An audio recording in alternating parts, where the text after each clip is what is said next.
The ebb and flow of power can be observed in every kind of human intercourse. The same rules apply to love affairs as to office warfare. Who does not know the dangerous moment in any relationship when one person's need for the other becomes strong enough to shift the balance of power? The power game is played in bed as fiercely as elsewhere, if not more so. And marriage is perhaps the best school for the player who wants to study and master the use of power in its most subtle form over a long period of time. To play the power game, it is first necessary to discover for yourself what power is. The student of power ought to begin by learning to recognize its manifestations in every aspect of life. For all of life is a training ground, and every human exchange is an opportunity for testing the player's ability.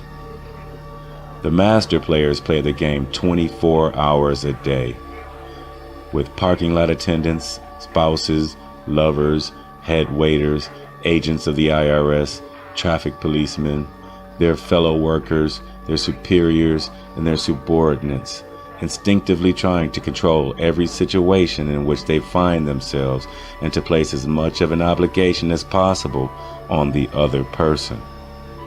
To the master player, even the most ordinary human encounter is completely fascinating, offering incalculable opportunities for practice. Some of the best players I know develop their basic techniques in such places as fruit markets, where the choice of the individual pieces of fruit on what's as contrasted to those being palmed off one-on-one can be used to study such concepts as resistance under pressure, feigned hesitation, whining and compromise.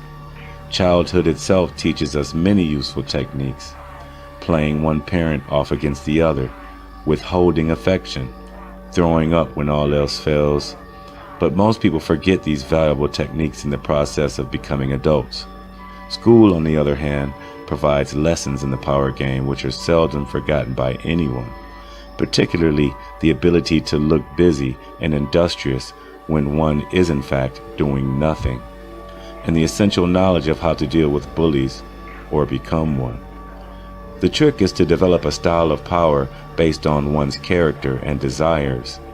With that foundation, it is possible to hone the moves of one's game to a fine, cutting edge.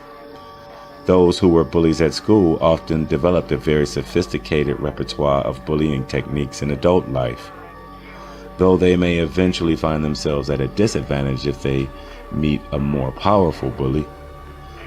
Those who learned as children to deal with bullies by means of flattery, cunning, and the display of weakness usually go on using these defenses against bullies with the same success.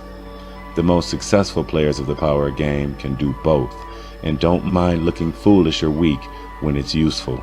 A certain amount of ego destruction is not a bad thing. The power game: how to get it, how to use it. Michael Corda.